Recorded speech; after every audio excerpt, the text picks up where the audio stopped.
사도 바울이 선교 여행을 진행하면서 무엇보다도 분명한 목적이 있었지요. 복음을 전하기 위한 목적. 복음은 모든 사람들을 구원할 수 있는 하나님의 능력이 담겨진 복음이기 때문에 부끄러워하지 않고 모든 사람이 듣고 구원 얻을 수 있도록 분명한 목적을 가지고 선교 여행을 합니다. 선교 여행하면서 항상 성령의 인도하심을 바라고, 그래서 성령의 인도하심에 민감했던 모습을 보게 되어집니다. 바울은 성령의 인도하심에 민감하고 성령 따라 사역을 하지만 그럼에도 불구하고 자기에게 주어진 은사를 가지고 최선을 다하면서 그때그때마다 하나님의 인도하심에 민감하고 하나님의 인도하심을 받았지요. 그래서 바울은 사람들이 많이 모인 곳, 대도시를 찾아갔고 그곳에서 유대인의 해당을 중심으로 해서 복음을 전했습니다.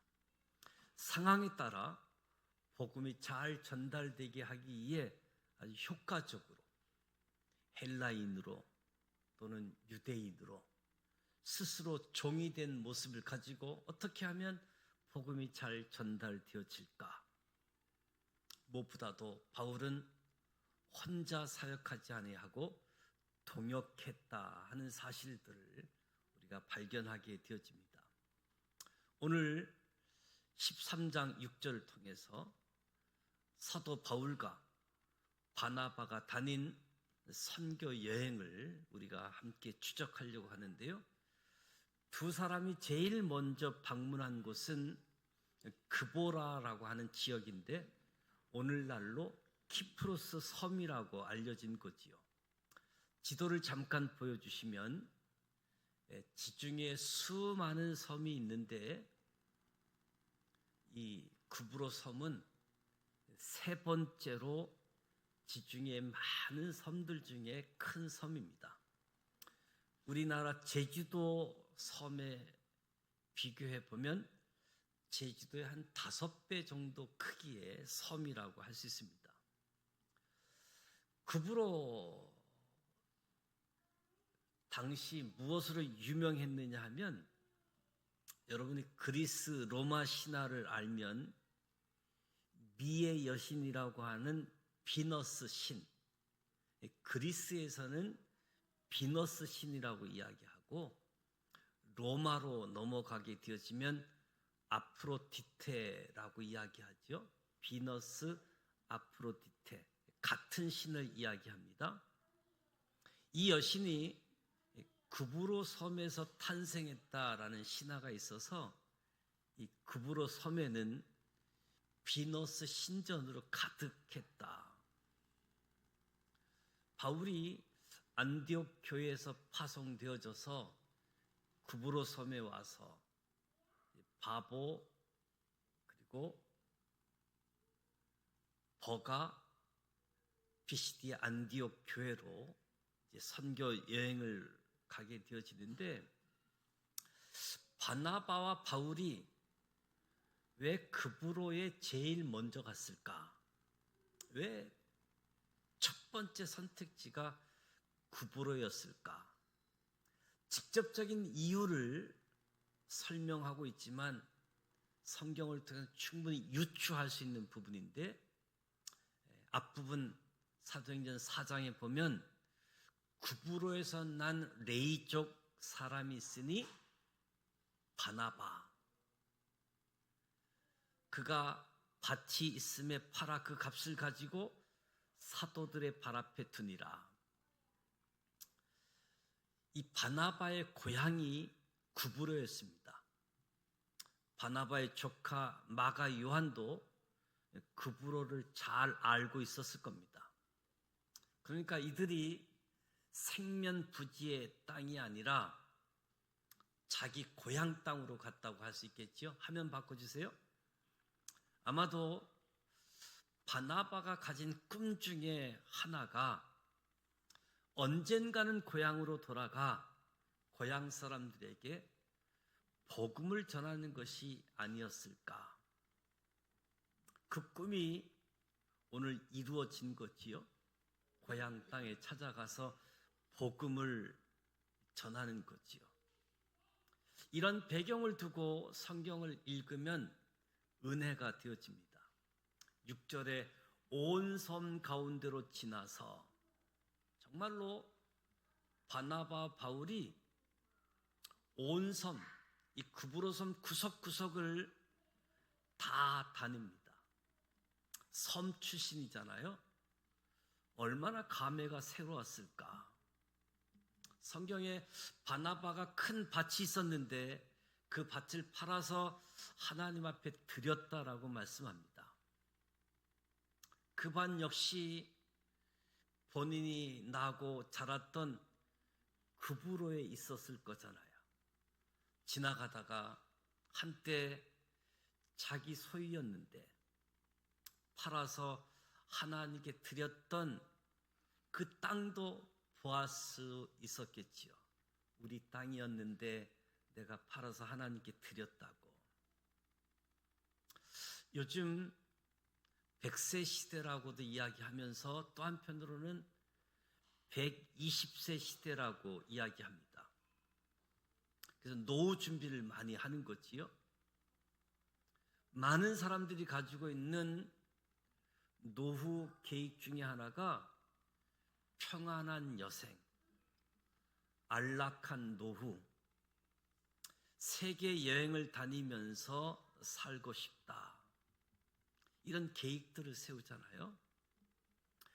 이것도 좋은데 바나바처럼 내 마지막을, 내 인생의 여정을 하나님 나라를 위하여 복음을 전하고 살고 싶다. 이런 꿈이 생긴다고 한다면 어떨까요? 춘천에 춘천 드림교회가 있습니다. 교회 개척한 지 5년 만에 교회를 건축하고 입당 예배를 드리는 것이 우리 성결신문에 크게 언급되어져 있는데, 어느 날 나이 지긋한 분이 교회를 방문했습니다. 대한항공 기장으로 일하다가 얼마 전에 은퇴한 분이었는데 고향이 춘천이었습니다. 자기가 은퇴하고 나면 내 고향 땅 춘천에 교회를 건축하는 것이 소원이었습니다. 왜냐하면 어렸을 때, 가난할 때 자신에게 꿈을 심어준 것이 교회였기 때문에 은퇴를 하고 평소에 자기가 소원했던 대로 건축해 드릴 개척교회를 찾아다녔는데 하나님이 마음에 감동을 주셔서 한 번도 만난 적이 없는 처음 방문한 교회에 11억 2천만 원을 헌금을 합니다. 뭐 놀라지도 않네요. 이분은 장로 교인이었습니다. 근데 이 성결교회 드림교회, 춘천 드림교회를 알게 되어지고 그 교회에 11억 2천만 원을 헌금해서 교회가 세워졌고 춘천 드림교회라고. 그분 이름이 전창영 성도인데 장로 교인이었습니다. 어쩌면 이 시대에 바나바가 아닐까라는 생각을 해보게 되어집니다. 내 고향 땅에 교회를 세우고 싶은 꿈, 내 고향 땅에 복음이 전해지는 꿈, 내 고향 땅에 그리스도인들로 가득 찬 꿈, 그런 꿈이 있어서 은퇴하고 받은 그 퇴직금을 헌금하게 되어진 거지요. 저와 여러분의 인생에도 도전이 되면 좋겠습니다. 여러분의 꿈이 무엇입니까? 여러분의 노후 계획이 무엇입니까? 여행 다니고 안락한 노후 생활 다 좋은데 바나바처럼 전성령 성도님처럼 고향 땅에 아니 하나님 나라를 향한 선한 꿈이 주어지기를 주님의 이름으로 축복합니다. 또 한편으로 구브로로 먼저 간 이유를 생각해 보면 사도행전 11장에 보면 그 중에 구브로와 구레네 몇 사람이 안디옥에 이르러 헬라인에게도 말하여 준 예수를 전파하니 주의 손이 그들과 함께 하심에 수많은 사람들이 믿고 주께 돌아오더라. 안디옥이 어떻게 복음이 전해지게 됐는가 하면 구브로와 구레네 사람 몇 사람이 이 섬지방 사람들이 안디옥까지 찾아와서 복음을 전해준 것이 안디옥 교회의 시작. 그러니까 안디옥 교회의 시작이 구브로 사람으로부터 시작되어졌다는 거지요. 그러니까 안디옥 교회 성도들이 구보라 섬에 있는 사람들에게 마음의 빛을 지고 있지 않았는가? 이름도 기억되지 않는 무명의 전도자들 구브로에서 안디옥까지 와서 복음을 전해 주어서 우리 교회가 탄생했다. 이런 마음의 빛을 지고 있다가 교회가 선교사를 파송하게 되니까 그 은혜가 너무 감사해서 이 구브로 섬에 제일 먼저 복음을 전하러 간 것은 아닌가. 우리 교회를 통해서도 누군가 복음을 듣게 되고 하나님을 만나게 되고 그것이 감사해서 복음에 빚진 마음으로 살다가 또 누군가에게 복음을 전하는 아름다운 이야기가 우리 교회를 통해서도 전달되어지고 또 전달되어지기를 소원합니다.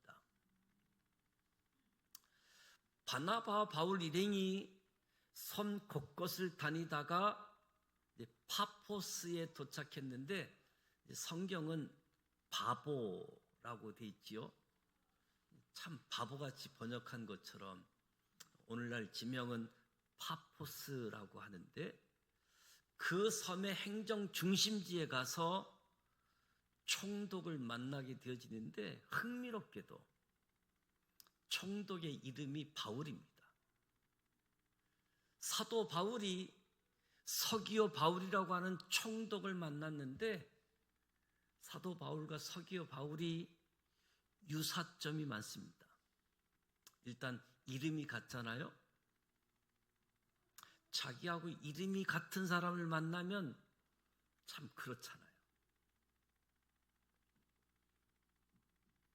사도 바울은 지식인이었습니다. 공부를 많이 한 사람이잖아요. 근데 서기오 바울도 그렇습니다. 7절에 보면 서기오 바울은 지혜 있는 사람이라고. 학문을 많이 공부한 사람. 사도 바울과 서기오 바울은 이름도 같고 공부를 많이 한 사람입니다. 두 사람 사이에 결정적인 차이점이 하나 존재하는데 누구를 만났는가? 누구를 만났는가? 사도 바울은 예수를 만났습니다. 길이요 진리요 생명 대신 예수를 만나서 그분과 함께하고 그분과 동행하고 그분의 인도를 받으면서 빛 가운데 살고 있습니다. 그런데 서기오 바울은 예수님과 유사한 이름을 가진 바 예수를 만났다. 참 신기하지요? 이름이 예수, 바 예수. 성경에 바라는 단어가 나오면 누구의 아들이라는 뜻이잖아요. 바디메오, 디메오의 아들, 바나바, 이로의 아들. 예수는 구원자라는 뜻의 이름을 지니는데 바 예수는 구원자의 아들이라는 엄청난 이름을 가지고 있지요. 아주 흥미로운 대조인데 사도 바울은 구원자이신 예수님을 만나서 빛 가운데 살고 있고 서기오 바울은 거짓 예언자 바 예수를 만나 어둠 가운데 살고 있습니다. 우리 인생에는 두 종류의 인생이 있습니다. 인생에서 예수를 만나 그분을 믿고 그분의 음성을 듣고 빛 가운데 사는 사람이 있는가 하면 가짜 바 예수를 만나 어둠 가운데 사는 사람이 있는 거지요. 바 예수가 하는 일이 무엇입니까? 8절에 보면 마수사 엘루마는 그들을 대적하여 총독으로 믿지 못하게 힘쓰는 자. 그러니까 바 예수가 하는 일이 믿지 못하게 힘쓰는 자. 헬라어 언어로 보게 되어지면 왜곡하다라는 뜻을 지니고 있는데 하나님의 말씀을 왜곡해서 전하는 자가 바 예수. 하나님의 말씀을 왜곡해서 듣게 되어지면 진리의 말씀을 받아들이기가 어렵습니다. 우리가 전도하다 보면 복음을 전하기 가장 어려운 사람들 중에 하나가 불신자가 아니라 이단에 한번 빠졌던 사람들, 그런 사람들에게 복음 전하기가 참 어렵습니다. 이미 복음을 왜곡되어 들었기 때문에 진짜 복음이 들어가기가 어렵습니다. 신천지 이만희가 바 예수이겠지요. 말씀을 왜곡해서 전하잖아요. 성경을 가지고 이야기하는데 왜곡해서. 하나님의 교회라고 하는 교회가 있잖아요. 장길자라고 하는 여자를 하나님으로 섬깁니다.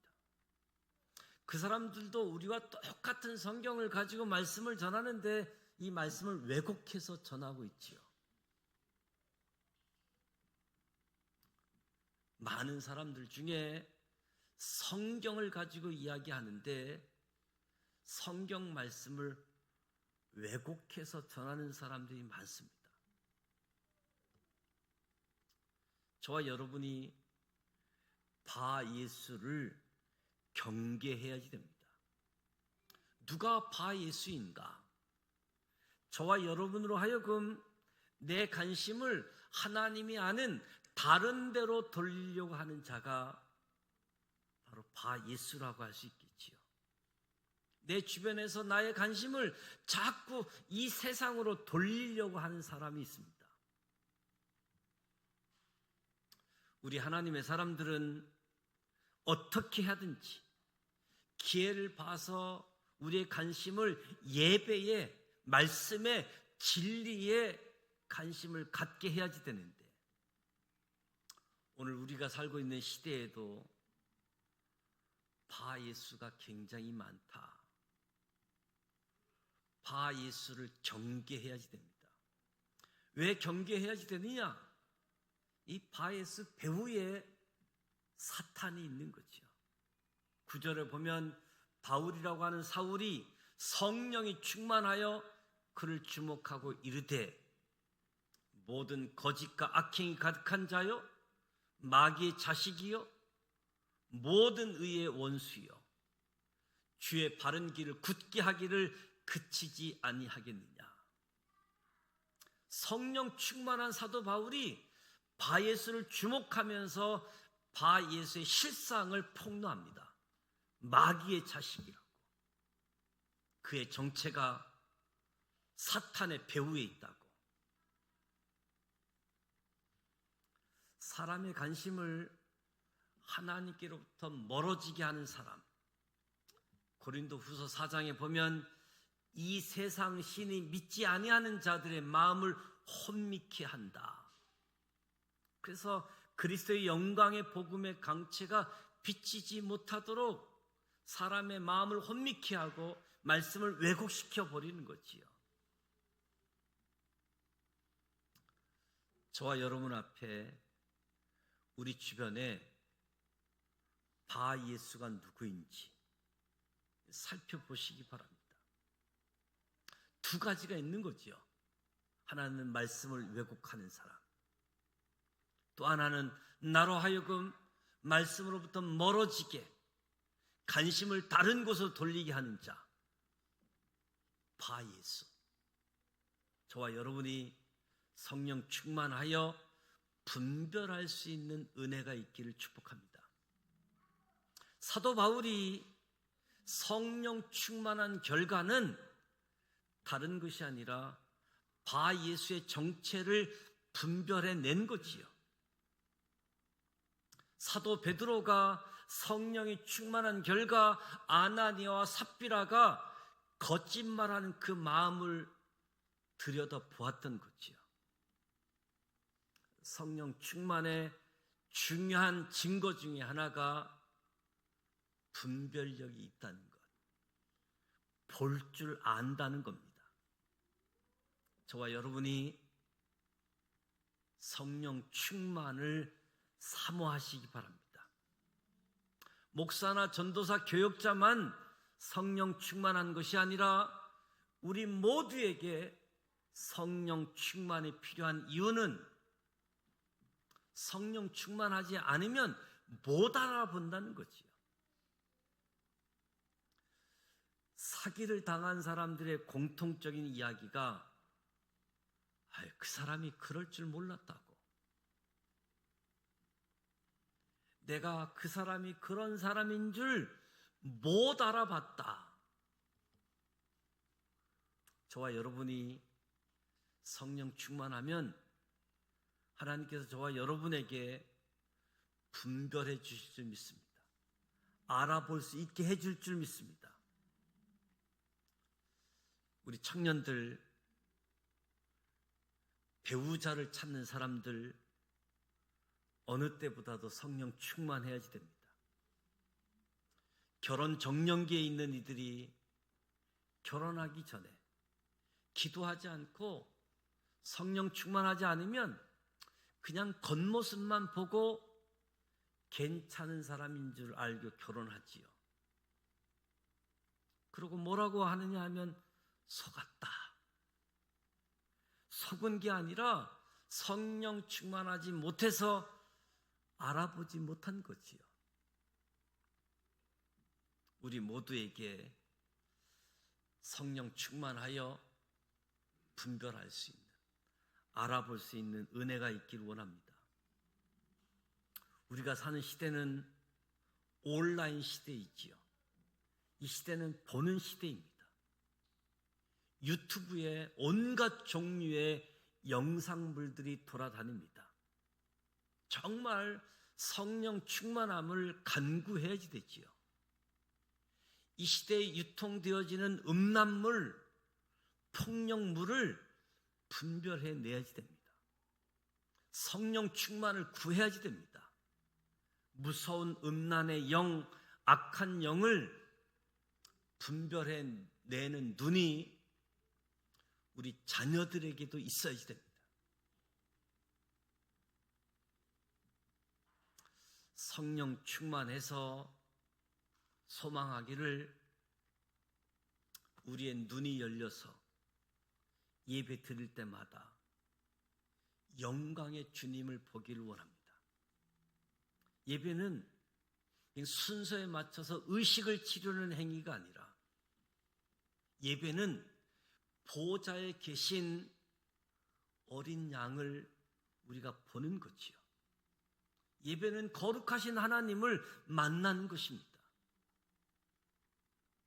천상에서 예배가 드려지는 보좌에 주님이 앉아 계시고 천군 천사들이 거룩하다, 거룩하다, 거룩하다 하는 예배는 우리의 눈이 열려서 그런 광경을 볼 수 있다라고 한다면 우리의 예배가 달라지겠지요. 저와 여러분이 예배 드릴 때마다 우리의 눈이 열려지기를 축복합니다. 말씀을 읽을 때에도 우리 눈이 열려지기를 축복합니다. 시편 119편 18절에 내 눈을 열어서 주의 율법에서 놀라운 것을 보게 하소서. 내 눈을 열어서.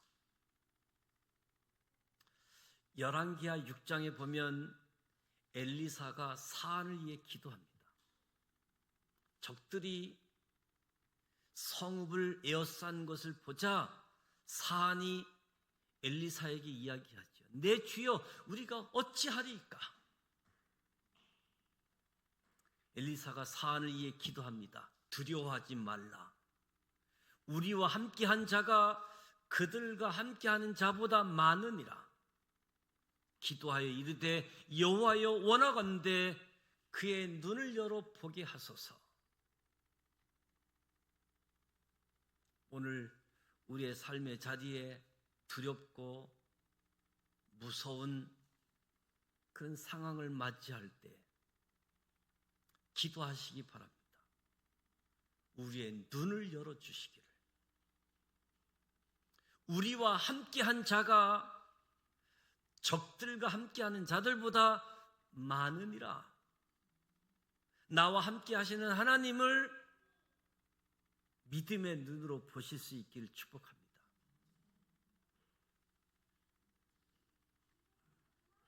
그래서 저와 여러분이 예배 드릴 때마다 우리의 눈이 열려져서 살아계신 하나님을 보며 그 하나님 앞에 예배할 수 있는, 그래서 우리 예배가 살아있는 예배, 그냥 형식적인 예배가 아니라 그냥 자리에 앉았다가 떠나는 예배가 아니라 예배자를 찾으시는 하나님. 찾으신다라고 하는 것은 그만큼 예배자가 없다는 거잖아요. 예배자가 없으니까 예배자를 찾으시는 하나님. 그 하나님 앞에 살아서 찬양하는 힘 있는 예배자. 그래서 우리의 눈이 열려지고 주님의 영광을 목격하는 예배자.